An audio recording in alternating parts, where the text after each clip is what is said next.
Mrs Ambreen امریکہ سے پوچھ رہی ہیں کہ یہ معلوم کرنا ہے کہ جو حدیث مبارک ہے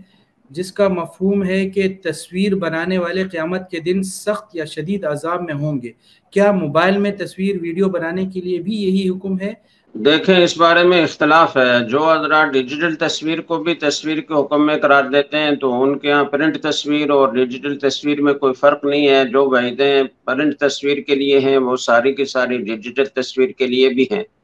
لیکن جو حضرات ڈیجیٹل تصویر کو تصویر کے حکم میں قرار نہیں دیتے، اور اس کا فنی طور پر اس کا فلسفہ یہ ہے کہ چونکہ تصویر کسی چیز کے اوپر کسی عکس کے ثبت ہونے کو کہا جاتا ہے،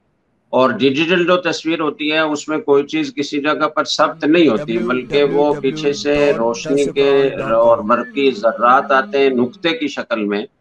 اور وہ تصویر بناتے ہیں، اور وہ نقطے ایک دم ختم ہوتے ہیں، اس کی جگہ دوسرے آتے ہیں، پہلے ختم ہوتے ہیں دوسرے آتے ہیں، پہلے ختم ہوتے ہیں دوسرے آتے ہیں، اور یہ عمل اتنی تیز رفتاری سے ہو رہا ہوتا ہے کہ آنکھ اس کا ادراک نہیں کر سکتی۔ اس لیے کہ اگر کوئی چیز ایک سیکنڈ میں 16 مرتبہ حرکت کرے تو اس کا تو آنکھ ادراک کر سکتی ہے، لیکن اس سے زیادہ دفعہ اگر کوئی چیز حرکت کرے تو آنکھ اس کا ادراک نہیں کر سکتی۔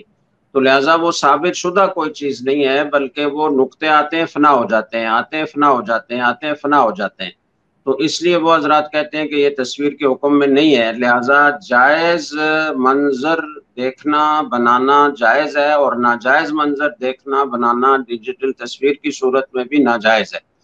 یہ تفصیل ہے اس